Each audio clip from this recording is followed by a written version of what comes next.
Kayaknya itu bukan kapasitas saya hanya fokus untuk hak asuh aja.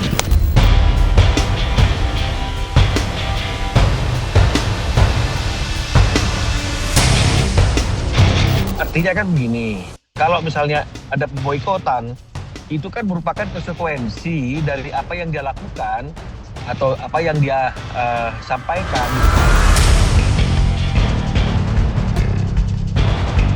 Ya aku bilang gini, ini kan yang dibahas tentang hak asuh anak doang, ya. Udah diomongin berkali-kali itu, diputer-puter lagi gitu. Jadi akhirnya ya saya sendiri ngelihatnya ini jadi ruwet sendiri gitu.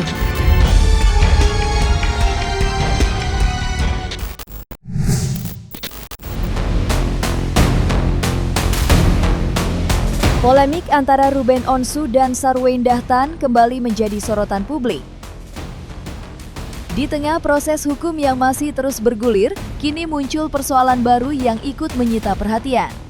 Kali ini pembahasan mengarah pada mekanisme pembayaran kebutuhan anak yang disebut sudah tak lagi berjalan sesuai dengan kesepakatan yang pernah dibuat bersama.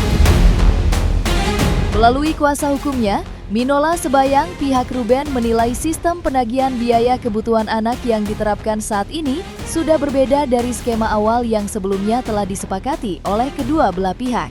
Lantas, benarkah ada kesalahpahaman dalam pelaksanaan atau ada kesepakatan memang sengaja tidak dijalankan?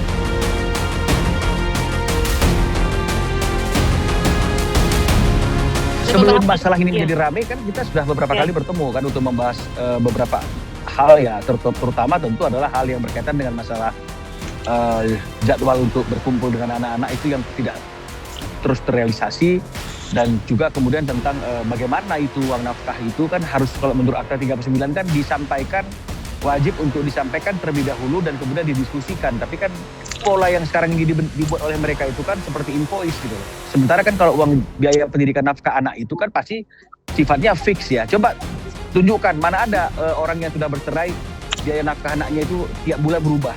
Loh ini kalau lompat kita nih, kalau bicara masalah kredit, kita bicara masalah anak kan gitu. Kita bicara mengenai masalah anak, bicara mengenai masalah nafkah anak yang harusnya polanya disampaikan dan didiskusikan, tapi yang mereka bahas kan sesuatu yang lain gitu. Ini kan yang nggak sinkron. Tak cukup sampai di situ, Minola juga menyoroti nominal tagihan yang disebut kerap berubah-ubah dari waktu ke waktu. Menurutnya, setiap ada penambahan maupun perubahan biaya kebutuhan anak, semestinya hal tersebut terlebih dahulu dibicarakan secara terbuka agar bisa menjadi keputusan bersama. Dengan begitu, kedua orang tua sama-sama memahami rincian pengeluaran yang ada dan tidak menimbulkan perbedaan pandangan di kemudian hari. Lalu, apakah polemik ini akan menjadi babak baru dalam perseteruan Ruben dan Sarwenda?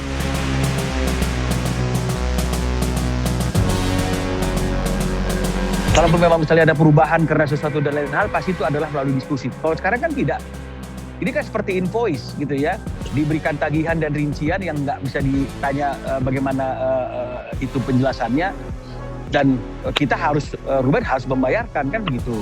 Sementara ada hal-hal yang menurut Ruben juga itu tidak ada penjelasannya dan bukanlah merupakan item yang dapat dikategorikan sebagai biaya pemeliharaan dan pendidikan anak. Karena kalau biaya pemeliharaan dan pendidikan anak ini kan harus berdasarkan diskusi dari kedua orang tuanya, bukan merupakan keputusan sepihak. Apalagi kalau kemudian dikatakan reimburse. Nah, dari kata-kata reimburse itu aja kan sudah pasti bahwa semua pengeluaran itu kemudian di-reimburse kepada Ruben Onsu. Padahal kan itu tidak sesuai dengan apa yang disampaikan dan disepakati di dalam Akta 39. Ya aku bilang gini, ini kan yang dibahas tentang hak asuh anak doang, ya. Udah diomongin berkali-kali itu, diputer-puter lagi gitu. Jadi akhirnya ya saya sendiri ngelihatnya ini jadi apa? Ruwet sendiri gitu. Makanya terus giliran kita menjawab simpang siur atau mungkin obrolan-obrolan miring ya itu dibilang kita yang mau perpanjang. Ya kita yang rumit, jadinya enggak, ini harus diluruskan gitu. Tapi kalau untuk orang yang mau mendengarkan dari dua sisi, dia pasti mau mendengarkan. Tapi kalau orang yang sudah berpihak, jadi berpihak aja gitu. Makanya kalau saya fokus tentang hak asuh anak itu aja. Oh iya, harus. Jangan sampai ini terjadi sama mamanya gitu. Harus. Saya ya insya Allah pokoknya mudah-mudahan dengan ini mau siapapun itu harus bisa lebih menaati peraturan ya, hari-hari yang sudah ditentukan. kita harus bekerja sama. Bagaimana ketika transisi ke 3 hari di saya, terus abis itu harus kembali lagi ke 4 hari gitu, itu akan harus dilakukan gitu. Makanya tujuannya itu bukannya mau mengambil tidak boleh ketemu, enggak. Makanya kalau teman-teman pahami, saya itu cuma mau ngasih tahu begini loh gitu caranya. Kalau dibilang dulu lu gini, dulu lu sibuk lagi, iya kan sekarang setelah bercerai orang tuh udah beda ya, kita udah menata hidup lagi, jadi sama-sama support, akhirnya harusnya bisa menjadi tim. Di balik rumitnya persoalan yang hingga kini belum menemukan titik akhir, Ruben Onsu ternyata masih memendam kerinduan yang begitu besar kepada anak-anaknya. Sebagai seorang ayah, Ruben tak menampi keinginannya untuk segera bertemu, memeluk dan kembali menghabiskan waktu bersama buah hatinya. Namun untuk saat ini, ia memilih menahan rasa tersebut demi menghormati proses yang masih berjalan, sembari menunggu momen yang dianggap paling tepat. Di sisi lain, polemik yang terus memanas ini rupanya tak hanya menjadi perhatian kedua belah pihak. Reaksi publik pun semakin deras mengalir. Bahkan petisi boikot yang ditujukan kepada Sarwenda dikabarkan terus mengalami peningkatan. Jumlah dukungannya disebut kian bertambah dan kini hampir menembus angka 200.000 pendukung, menandakan besarnya perhatian warganet terhadap konflik yang masih menjadi perbincangan hangat ini. Lantas seperti apa reaksi Ruben menyikapi adanya boikot terhadap mantan istrinya tersebut?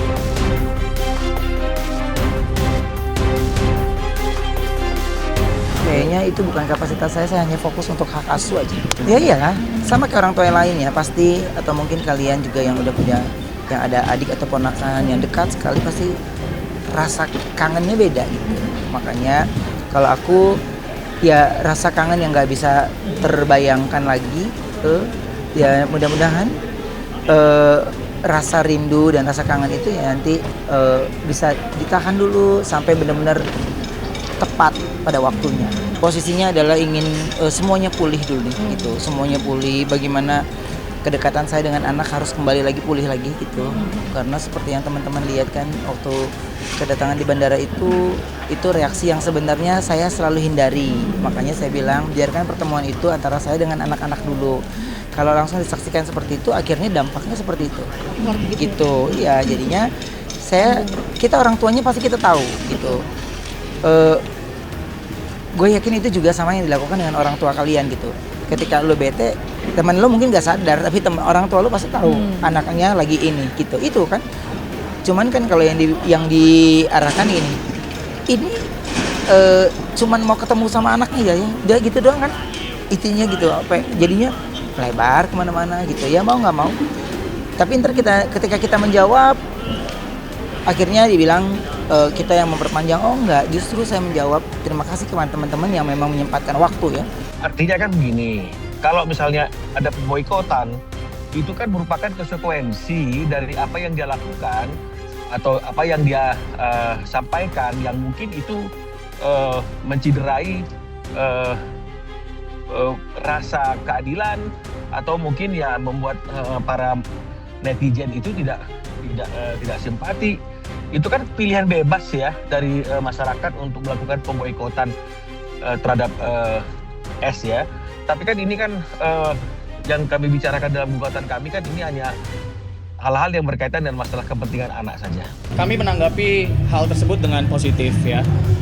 Karena seperti yang kami sampaikan juga sebelumnya di preskon kami dan wawancara sebelumnya bahwa memang kami mengimbau untuk mari kita sama-sama menjaga ruang digital yang kondusif.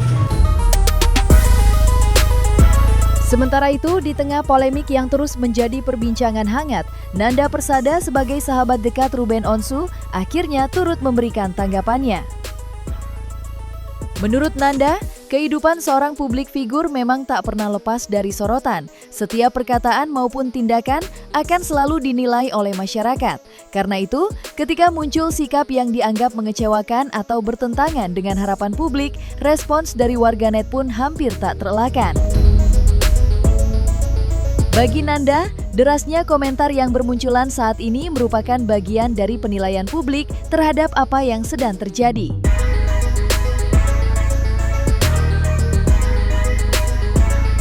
Ya ini fenomena ya bukti bahwa aku udah ngomong sebelumnya, udah ngingetin tuh soal artis harus menjaga attitude. Karena ketika ada hal-hal yang tidak etis dari seorang public figure itu ada konsekuensi.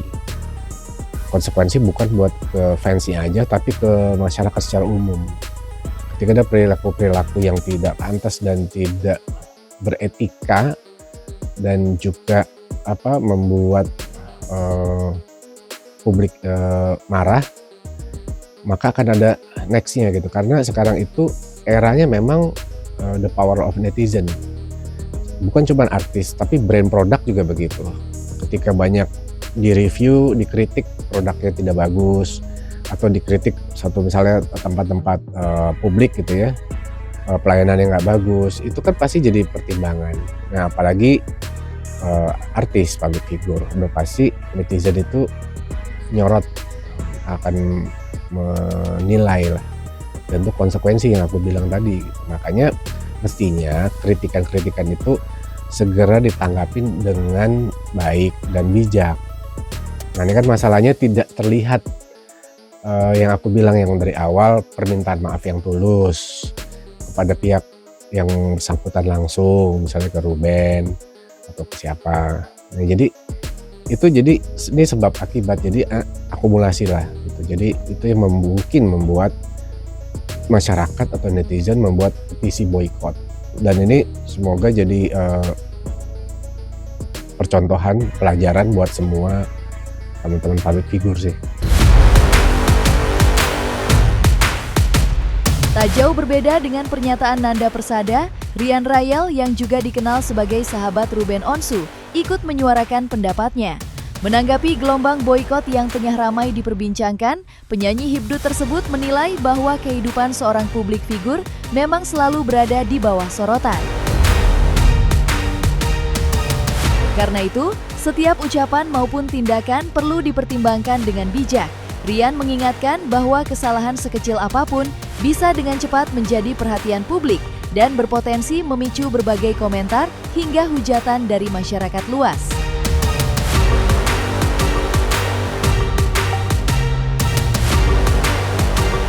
Ya aku nggak tahu sejauhnya kalau masalah boykot itu loh. Karena kita public figure, kita kerja, kita ngelakuin apa untuk masyarakat. Sekali kita celah sedikit, pasti kan masyarakat yang memantau, menilai sendiri gitu, termasuk saya kan. Gitu. Ya makanya kita kalau misalkan mau melakukan sesuatu, kita harus berpikir dampaknya itu apa, pengaruhnya itu kita terhadap masyarakat itu apa gitu. Mungkin itu netizen kali ya yang ngegiring-giring semua gitu loh. Pasti kita pengen kan ekspresinya. Mengedepankan estetika. Jelas tadi mendengarkan.